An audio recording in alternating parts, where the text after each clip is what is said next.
അയാൾ ചാനൽ ചർച്ചയിലെ അവിഭാജ്യ ഘടകമായിരുന്നു. കുറുക്കിക്കൊള്ളുന്ന മറുപടികൾ നൽകാൻ മിടുക്കൻ, എതിരാളികൾക്കെതിരായ അമ്പുകൾ കൃത്യസമയത്ത് അയക്കാൻ വിദഗ്ധൻ.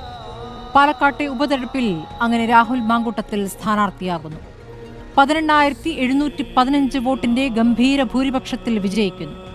പക്ഷേ രാഷ്ട്രീയത്തിലെ കണിശതയും വ്യക്തതയും വ്യക്തി ജീവിതത്തിൽ പാലിക്കാത്ത ആളെന്ന രാഹുൽ മാങ്കൂട്ടത്തിൽ തെളിയിച്ചു കഴിഞ്ഞിരിക്കുന്നു. ഒന്നല്ല, രണ്ടല്ല, മൂന്നല്ല. വലയിൽ വീണവർ, വലയിൽ നിന്നും രക്ഷപ്പെട്ടവർ, തെളിച്ചമുള്ളതും ഇല്ലാത്തതുമായ നിരവധി വെളിപ്പെടുത്തലുകൾ വന്നു കഴിഞ്ഞിരിക്കുന്നു. PC വിശ്വനാഥും M ലിജുവും റോജിയും ഷാഫിയും അടക്കം യുവാക്കളെ മുന്നിൽ നിർത്തി സംസ്ഥാനത്ത് പുതിയൊരു കോൺഗ്രസ് ശക്തി ആത്മവിശ്വാസത്തോടെ ഉയർന്നു വരികയായിരുന്നു. പാർട്ടി നേതൃത്വത്തിലേക്കെത്തിയ സണ്ണി ജോസഫിന് രാഹുലിന്റെ രാജിയില്ലായ്മയെക്കുറിച്ച് പറയാൻ വിയർക്കേണ്ടി വരുന്നു.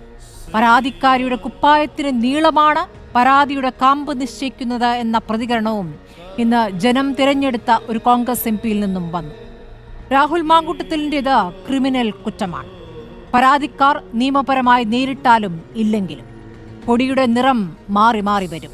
പക്ഷേ ലൈംഗിക കുറ്റവാളികൾക്ക് നേരെയുള്ള രാഷ്ട്രീയ പാർട്ടികളുടെ നിലപാടിന് തീവ്രത കുറവായിരിക്കും എന്നതാണ് അനുഭവം. ജനാധിപത്യത്തെ രക്ഷിക്കാൻ പോരാട്ടം നയിക്കുന്ന രാഹുൽ ഗാന്ധിയിൽ നിന്നും എത്ര അകലെയാണ് നിയമപരമായ ധാർമ്മികത ഉന്നയിക്കുന്ന രാഹുൽ മാങ്കൂട്ടത്തിൽ? ധാർമ്മികതയ്ക്ക് കോടതിയെ കാക്കണോ എന്നതാണ്.